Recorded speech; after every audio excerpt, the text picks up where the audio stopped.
Hello, everyone. You are listening to She Leads with Carly, and in this show, we talk to the absolute best, brightest, and yes, badass leaders. I'm your host, Carly Malatsky. Hello, everyone. I am really excited to welcome our guest today, Sara Cullen. Sara is the founder of GEM, the first real food vitamin. Rooted in her own health challenges and her own health journey to fuel her body with the right nutrients, Sara aimed to solve this by creating real food bites filled with 20 plus essential vitamins, minerals, superfoods, pre- and probiotics that fill nutritional voids in daily modern diets.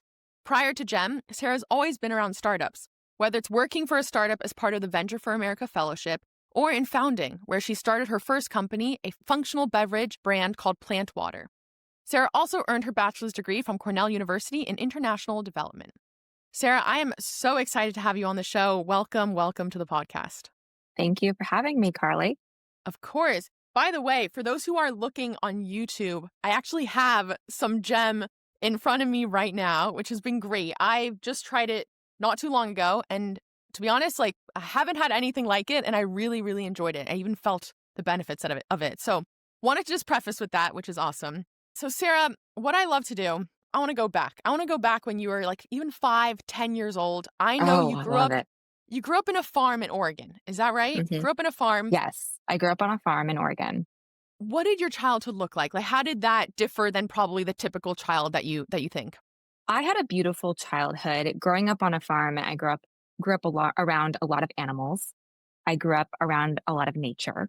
So the forest was my playground, and I spent 95% of my time, well, probably 90%, I guess, because sleeping inside, but outside and playing with animals, playing in nature. And I also spent a lot of time in the kitchen tinkering.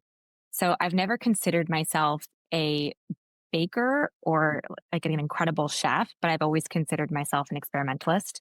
And I love to tinker in the kitchen. I have since I was really young. I was always kind of concocting weird and wonderful things. And so I had this really lovely, playful childhood. The kitchen, experimenting in the kitchen. Is that something that was instilled in you from your parents? Is it a passion of your own? I'm guessing being on a farm, you probably all shared that passion, but how was it for you? Yeah, I guess we shared the passion of being craftsman type people in a lot of different ways. My dad's actually an inventor and a manufacturer. And so I think I kind of had that in my blood, but in a lot of different ways. There was no kind of chef or baker in my family, so to speak. Okay. And if I were to ask, 10-year-old Sara of what do you want to be when you grew up, what was your answer? I actually know what my answer was because I wrote a letter to myself when I was 9 years old, and I wanted to be a baker. I wanted to own my own bakery. So I didn't end up as a full-on baker or with a bakery, but somewhat tangential to that. Yeah, I love that. And it seems like, I said in the intro, right? You went to Cornell, obviously an incredible university. I have to assume that you were very studious and you loved school as well. Was that true? And if so, what were your favorite subjects? What did you love about school? I actually loved math. I don't know if I was the best at math, but I did love it. And it's funny because I don't like math now. I think I've gone backwards in life on that. But that was one of my favorite subjects at the time. I love science class too. And I'm trying to think. It's such a good question. I haven't thought back to my studies in high school in so long. But yes, certainly a studious kid. And we talked about your dad, right? And you said your dad, he's an entrepreneur in agriculture, from my understanding. Yeah. What influence do you think he has had on you, given that now you're founding GEM? Oh, a huge influence. So he was an inventor of a machinery that is critical in feeding a lot of different animals, but mostly on dairy farms. So I actually grew up around, he has a lot of, friends and clients in sort of the dairy farming and just broader kind of agricultural, also kind of composting industry. So growing up around that food industry from an agricultural lens had a huge influence. And obviously I ended up going to Cornell, which is very famous for its agricultural school, and majoring in international development with a focus in agriculture. So it certainly had an influence on me from that regard. And then, he was a builder in himself. And so he instilled in me this sort of builder mindset. I love it. So going to Cornell, like you said, you studied something that was pretty adjacent to agriculture, at least focus in that Was that something where you were like, okay, one day I will start a company similar to my dad, follow in his footsteps? Or how were you thinking about your career at that point and choosing that major? Well, actually, I originally went to Cornell to be a veterinarian. So I was a pre-vet major. So that was, and then I learned very quickly that I am not good with blood or, Oh. emergency situations. We're really happy I didn't follow that pursuit. So I ended up changing my major, and I think I actually fell in love with this major because it was a blend of so many different worlds. It had some like economics, actually had some Near Eastern studies. It was a very random sort of hodgepodge major in some ways. And so I love that. And I have always loved to travel. I've traveled around the world. I visited a lot of farms around the world. And so it had that in there. So it was more about kind of my love for, an amalgamation of those types of things. And it wasn't until after college when I joined Venture for America that I really started thinking about founding my own company and entrepreneurship and what that meant for my career. Okay.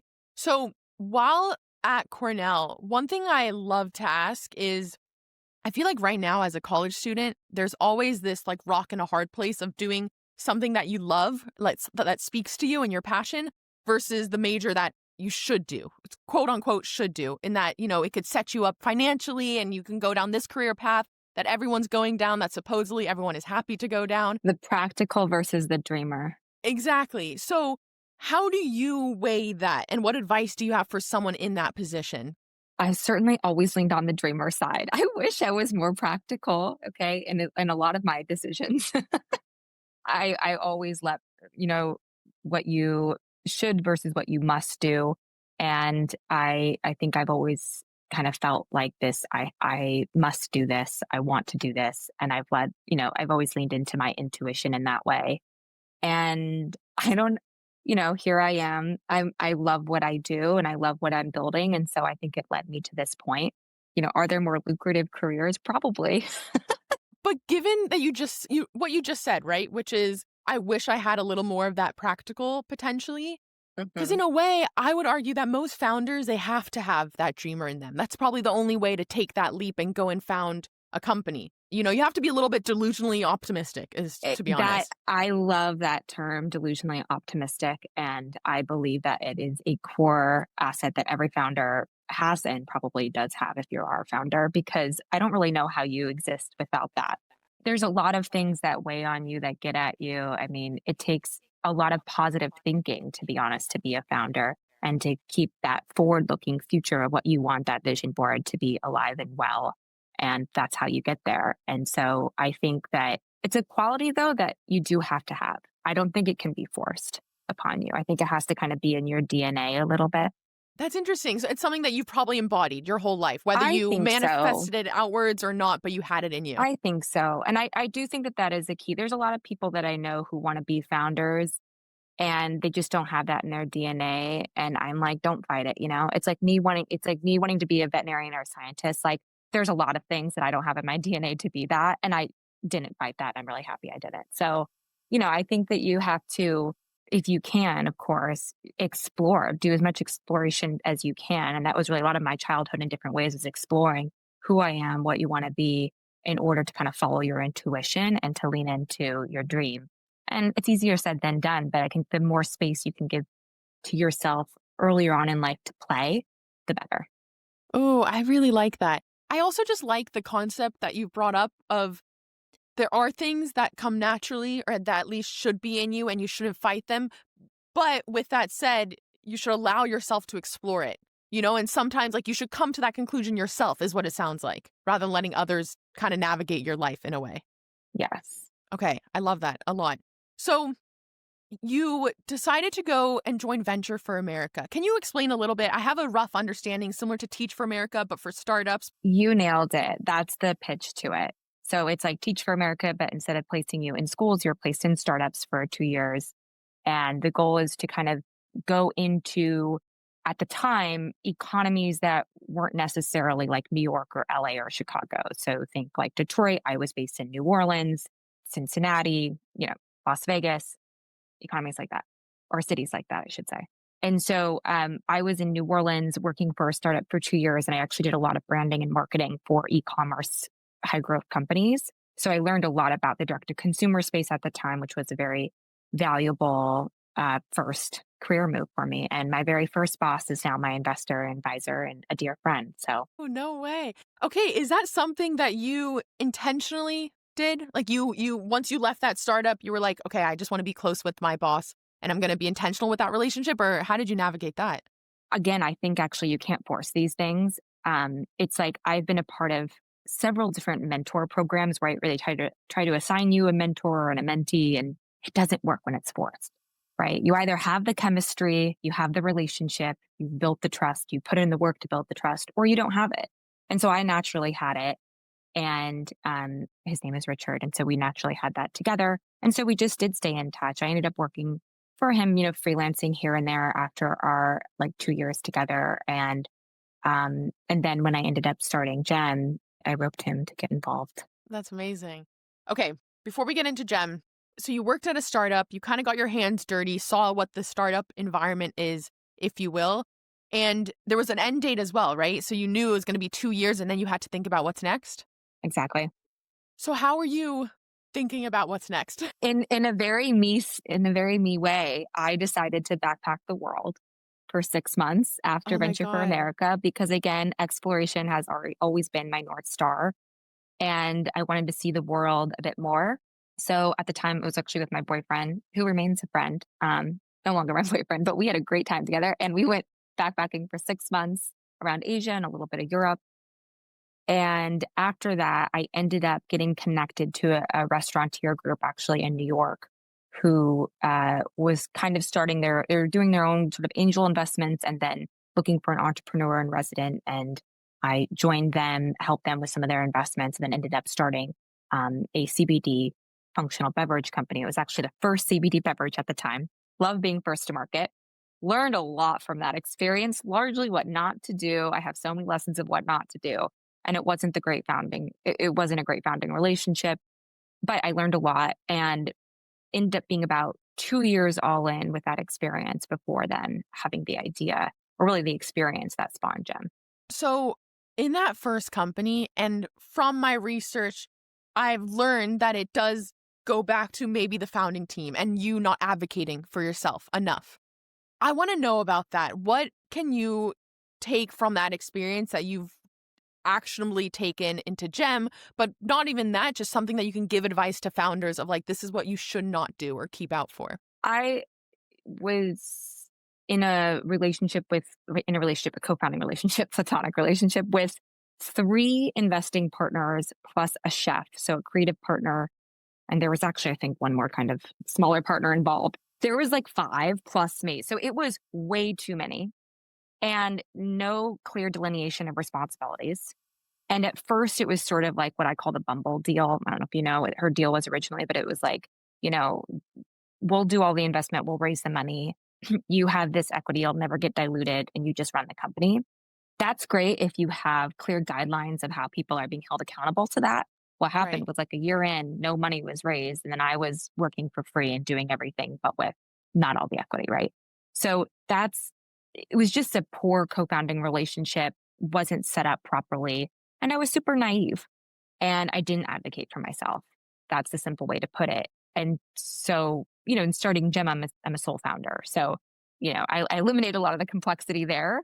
But I guess a lot of lessons learned with like, if I were to go into a co-founding type relationship again, I would certainly think differently about it and set it up in a much more equitable, fair way with clear, accountability. It seems like from that experience, you were maybe, and I'll speak for you, but correct me if I'm wrong, you're maybe scarred enough where you were like, okay, I don't want to bring in anyone else because I want to be in full control of how I lead this company.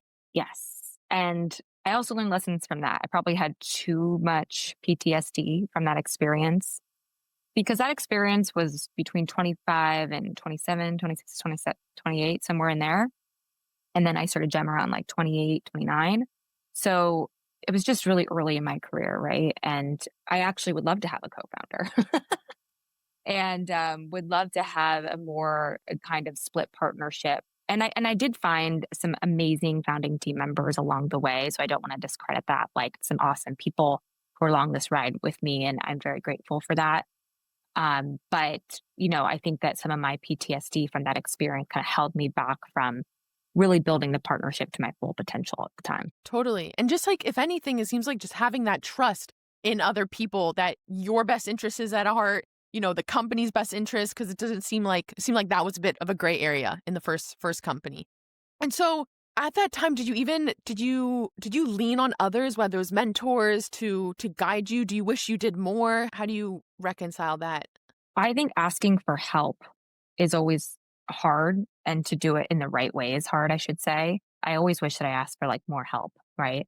And I think a lot of founders do say this typically. You kind of put your head down, or you're like your head's in the sand and you're just going and build mode. And um, it's helpful to kind of pop up and get more help.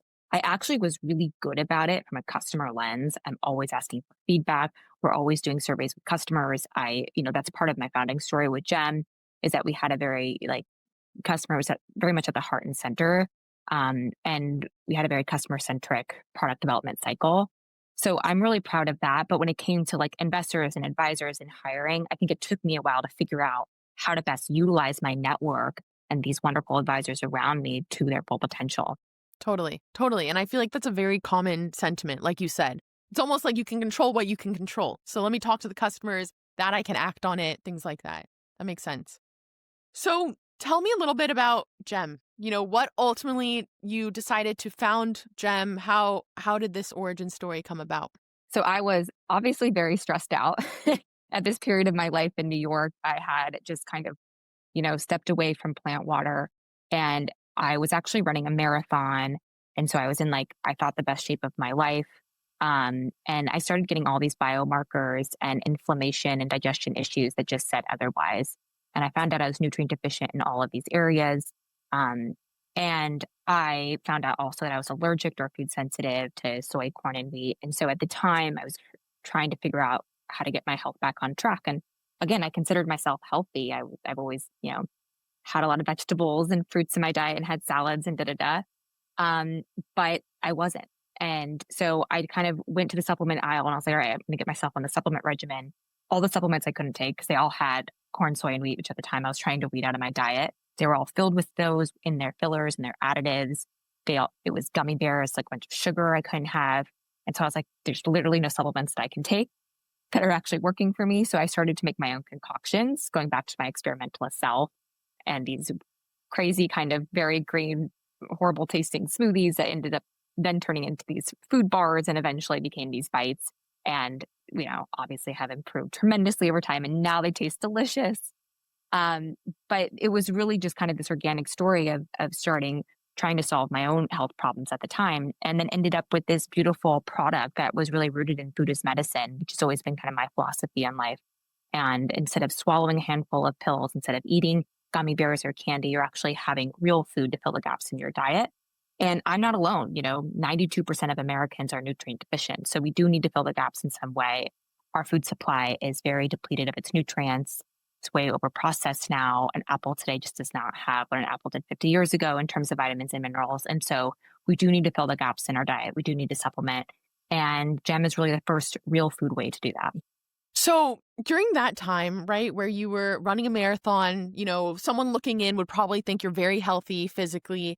Was this just like your own personal biohacking, or was, a doctor advising you like weed this out of your diet, then try this? Like, was it purely just your own? My own personal craziness. I wish I asked for more help then, right? I didn't. And yeah, it was just my own personal biohacking. Though biohacking I use with caution, just because I think there's definitely crazier biohackers out there than me.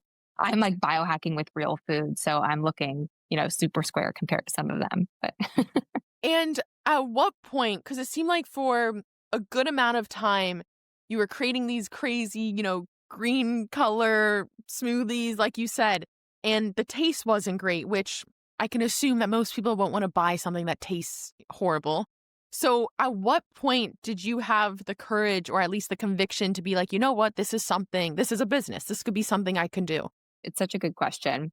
I giggled because I'm like, wow, if it was like me now, I don't know if I'd have the courage, right? Sometimes ignorance is bliss. And I just felt so great with my product. And then I started a Facebook group, and I kind of got like hundreds of people involved and started surveying them and sending them product that I'd made in my kitchen. like prototypes, and I got great feedback from them. And I guess that gave me the courage. And then we went through dozens more, iterations of this product after launching all throughout 2019 and 2020 to get to a better and better and better tasting product. So we've come a long way. I certainly was like quick to market because I wanted to get that user-centric feedback as early as possible and really build with the customer. So I'm happy I did that. And I look back and I think, wow. I want to call out the Facebook community, right? Because so often you have people, I have many friends, my mom, like you can name a bunch of different people who have this desire to go and start something, whether they're talented in the kitchen, they can make something. But that step to actually starting is very hard. It feels like a giant leap. And you start to think of, step 100 rather than step 1. And what you did it seems like step 1, which is let me start a Facebook community. Is that how you intended it? Of let's just see if we can bring people together, if there's a common sentiment that this is missing in the market? Or how did you think about that Facebook community and how powerful it could be? For sure. I think it was exactly what you said. I still had very much an entrepreneurial mindset, right? Of like, oh, I have this product that's filling a gap for me. Does it help other people? Let me bring people together and see if it's helpful for them and if there's something here. So I certainly had that type of mindset. I wish actually I had even more of a community driven mindset, which is just like because actually we were pretty precious with our community. It still lives on today. It's not like I've never, invited all of our customers to it. It's always been more like this invite only sort of like slow growth, kind of kept it more of our evangelist customers. And I've loved that. But I wonder, like we built like a customer advisory board out of it, a lot of cool iterations of it over time. But I wonder if we had focused on it more as this like hyper growth community, and what would that be, right? What would that look like? So leading up to this, I decided to go to the Facebook community archives, if you will. So I went to the GEM community. I went all the way back to 2020. I think that's really like the earliest days, or at least the first post. I would love for you to talk about this balance of taste versus effect, right? Of health effect, of being a real food vitamin. Because on the one hand, I would see comments that were like, oh my God, I couldn't sleep, or, some type of ailment that they were feeling that GEM actually solved, and they started to feel those real world effects of it on their health. On the other hand, mind you, this is, 5 years ago. So on the other hand, they were saying, this doesn't taste good. Yeah. Oh my gosh. And so, yeah. And I'm guessing, this wasn't news to you. Like this was part of the process. It's a great investigative work, by the way. See, it's part of your DNA to be a podcaster and interviewer. I love how deep you go. I wish that I weighed taste a bit more. I was a purist in a lot of ways. I didn't want, every single ingredient that we have in GEM delivers to you a vitamin. Our quinoa delivers your vitamin B complex. Our chickpeas deliver your K2. And I didn't want any filler, binder, artificial, natural flavor, nothing that wasn't like core to your development. And I wish that I had a bit more of an expansive and creative mindset on that, because in doing that, we created very green raw bites that I loved and that worked. And our bites still work today.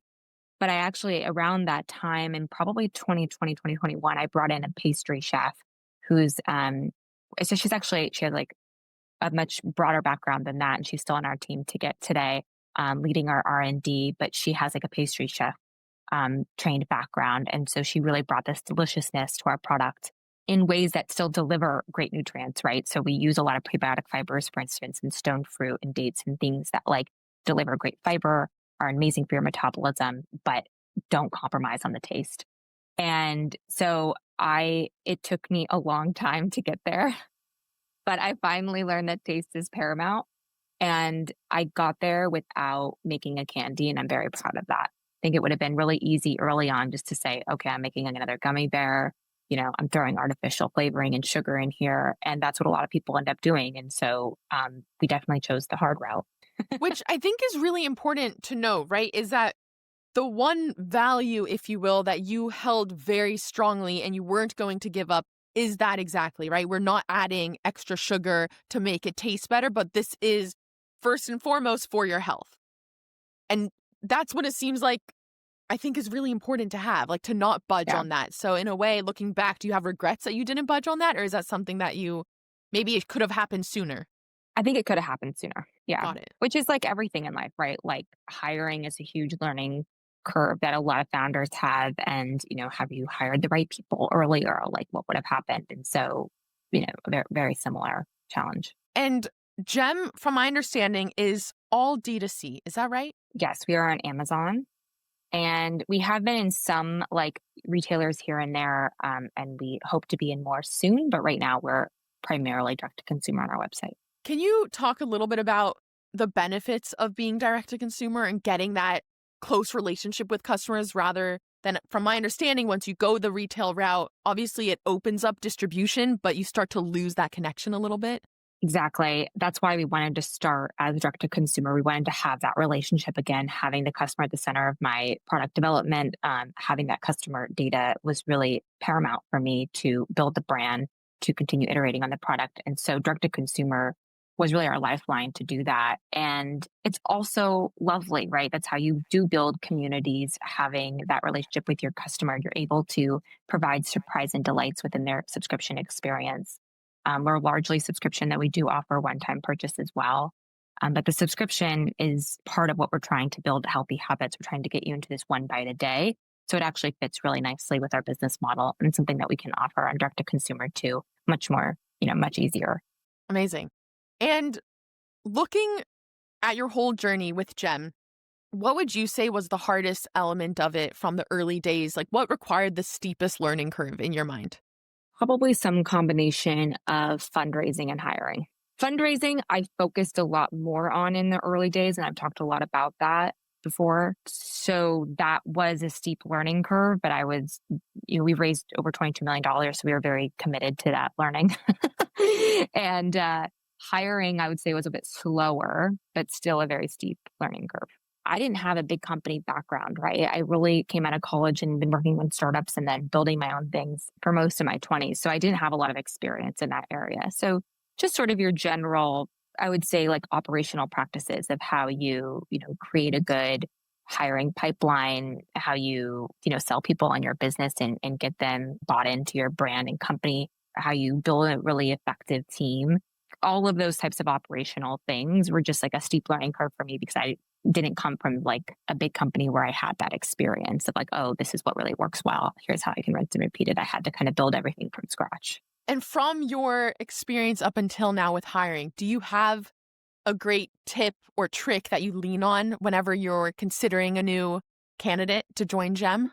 Actually, a lot of what you're doing, which is really just being super investigative and curious about who they are as people, right? What motivates them? Why do they get up in the morning? And then what does their career trajectory look like? I think sometimes you get so focused on like, oh, I need this exact skill and I'm looking for this skill. And you forget if this person, like, do they want to work in startups? Do they have an interest in your product? Does it align with their ethos, with their values? Do their values align with yours? So I actually think, my trick and hack is like truly getting to know someone as a person, which takes time. And so how do you do that on a mass scale is hard. That's why these HR roles exist. Or talent recruiting, I should say, not HR. Yeah. But what you're also touching on is almost, can you weed out to make sure people are authentic? In a way, it comes down to just like authenticity. I love that summary. Yeah. Yeah, because so I love that. I think, and that's a really hard thing, especially when everything kind of went remote. That became even harder in a sense. Which I have so many feelings about. We've remained remote since 2020. And I wish we had an office. I'm based out of LA. We have a fully remote team. And truthfully, since 2020, it's been easier for me to recruit.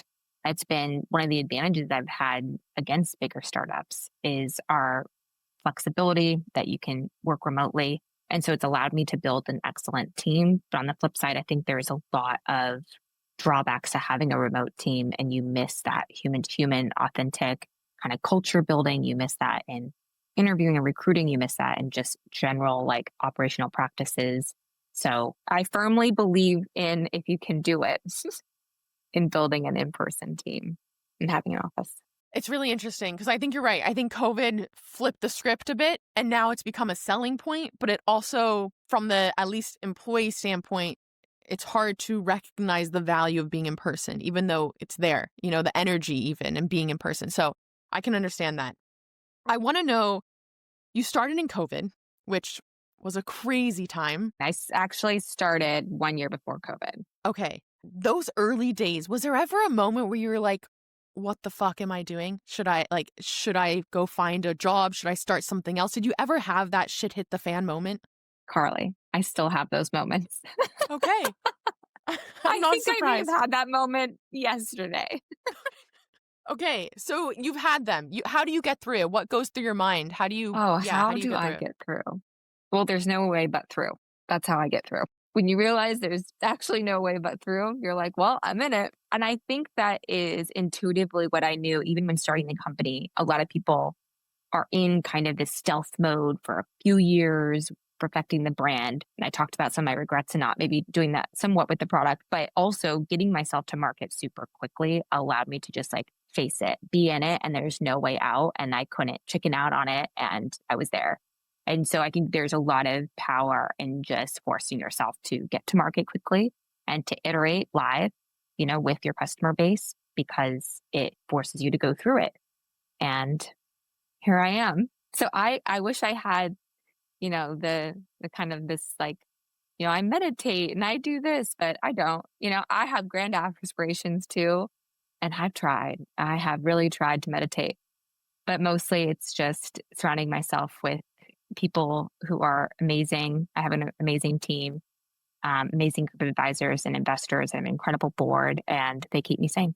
I want to emphasize the fact that this is just the reality of it, right? Like that's just a common sentiment in many ways. The other thing I want to even talk more about is you said how one thing that differentiated you was this ability to say, you know what, it could be shitty, it could taste shitty, but we're going to get it out there. We're going to iterate and we're going to improve and we're going to listen to customers. I think the biggest thing that I can take from that is you were okay failing, quote, failing publicly. Is that something that you had to learn, or is that probably been a part of you? I love that observation. I guess it's been a part of me, or slightly learned as well, right? Because I had this failure of plant water. So perhaps I wasn't as afraid of it. Really, it's probably rooted in just a lot of delusion that I wouldn't fail. So, this dreamer mentality, it's probably where it comes from. You just, really believe that you're not going to fail. Yeah. But I love that because I think that's also just a natural blocker for people, is this dreamer mentality, but the fear of failing. And like, to be honest, even hearing your plant water story, right? And founding that and you tagging it and labeling it as a failure, like that's your own labeling in a way. Like some people look at it differently. Totally. And actually, I mean, that's the best advice, right? And I think Sarah Blakely, the founder of Spanx, talks about this a lot, which is like your failures are really opportunities to learn from your mistakes. And it's always easier with time, right? I've now had 7 years, 8 years since plant water. And so I've had much time to reflect and be excited that I learned those mistakes, excited that I learned those lessons so young. How amazing. I don't have to repeat them again.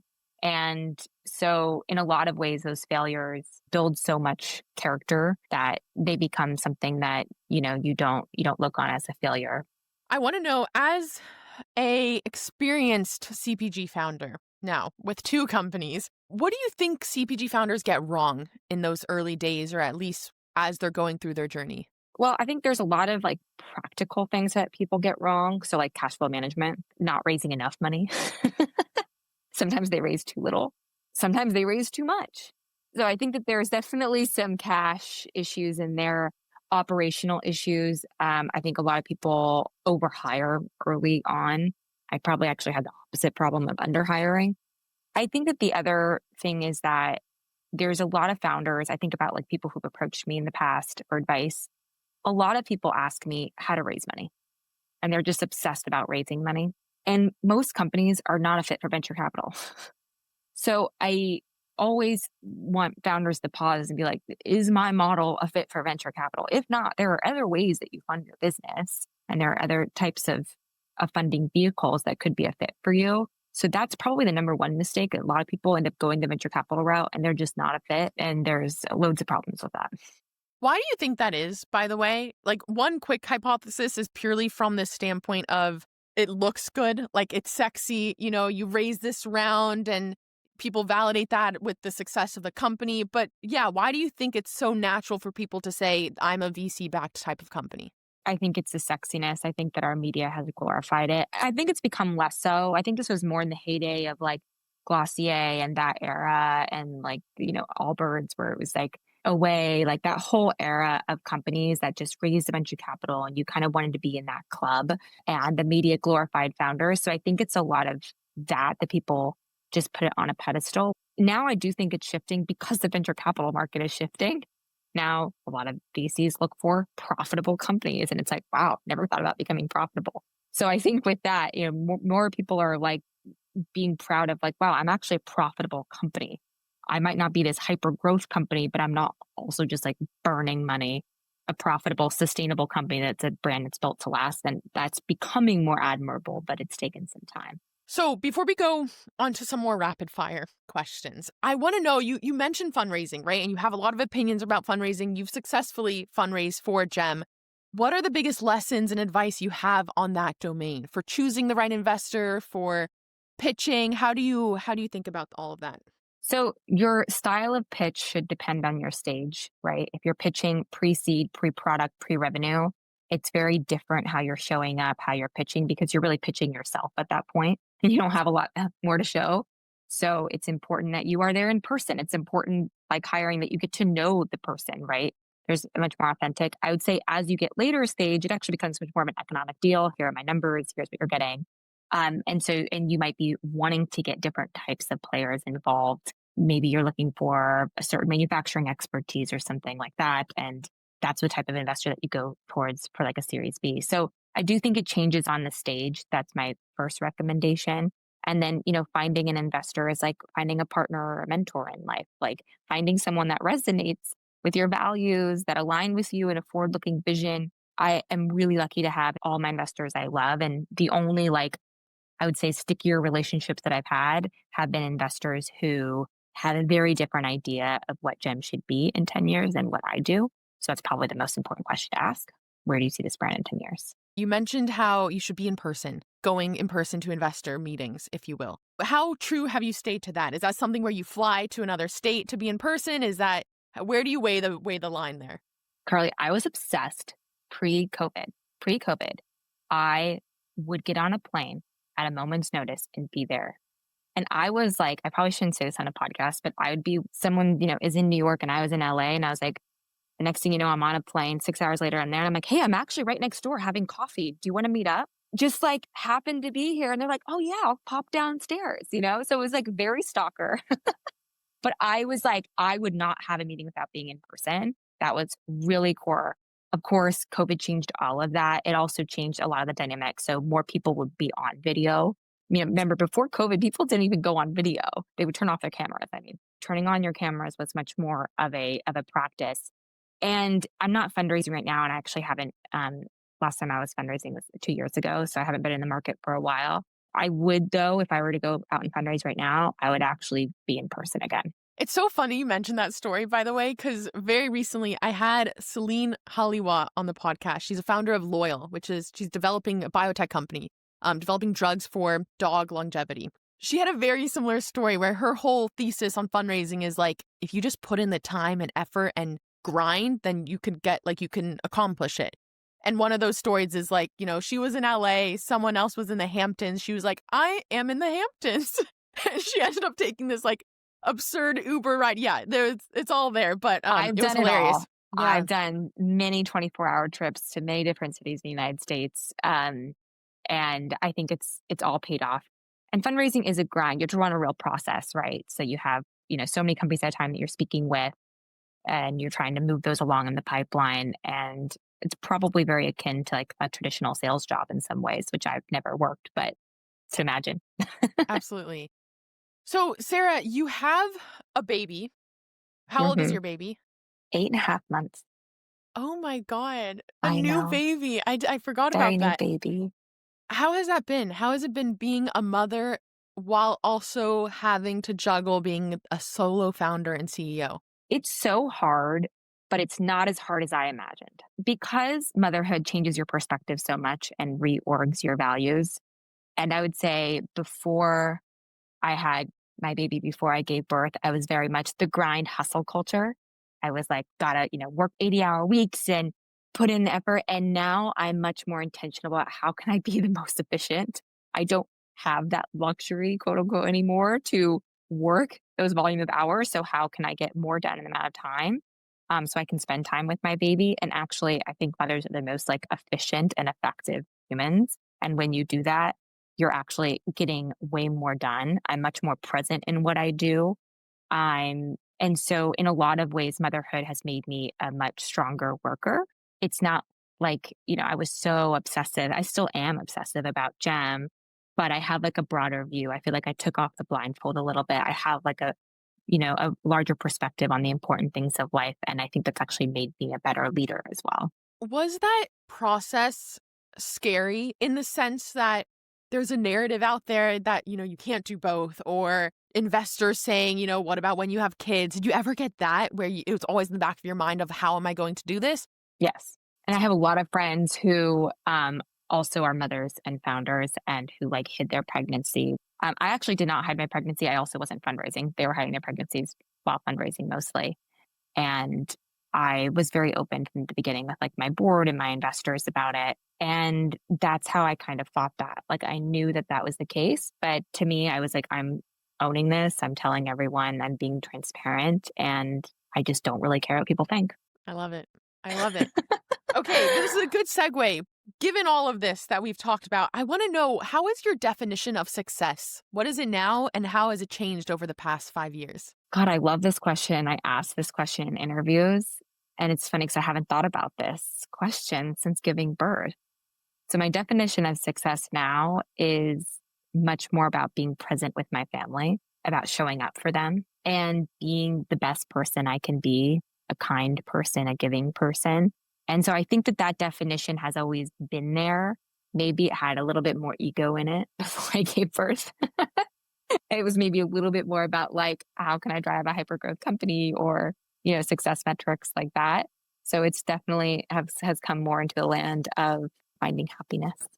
It's always so fascinating to me hearing this, right? In that I feel like it's something that you can only have a mental shift once you do it. It's very hard to recognize it beforehand. It really is. And Carly, I have to tell you, I have read, all the woo-woo books, okay? Everything around like the power of just being. And I am now rereading some of these like books or going back to some of these things, and it just hits so much differently. And so it really is a perspective that you can't force. Sometimes you can't force your own development, your own cognitive shift. You really have to let it happen naturally. And when it does, it's so wonderful. Yeah. Oh, I love that. Okay. What has been the best book that you think sticks out? Oh God, I don't know. You kind of walked into that. Recall. I did walk into that, but like, I don't sleep. Remember, I have a baby. So my like book recall, it's horrible. That's fair. What is it? The Power of Now? The Power of Now, Eckhart Tolle. Great book. Is that one? That's like the basic one. There is another one. I'll think of it. But that one I'm actually rereading. That is such a good example, though, of one that I think you take different lessons depending on the time of life. Yeah. So I'm really excited to reread that one. If another one comes to mind, you let me know. But as my final question for you, Sara, is I ask this on every episode. What craft are you spending a lifetime honing? Well, motherhood. Okay. Yeah. You act as if it's such an obvious one.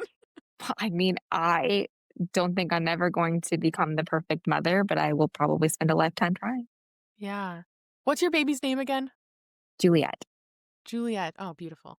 Okay, Sara, I have to thank you so much for coming on the podcast. It was amazing. So many lessons in there. Appreciate you coming on and sharing your story. Thanks so much for having me.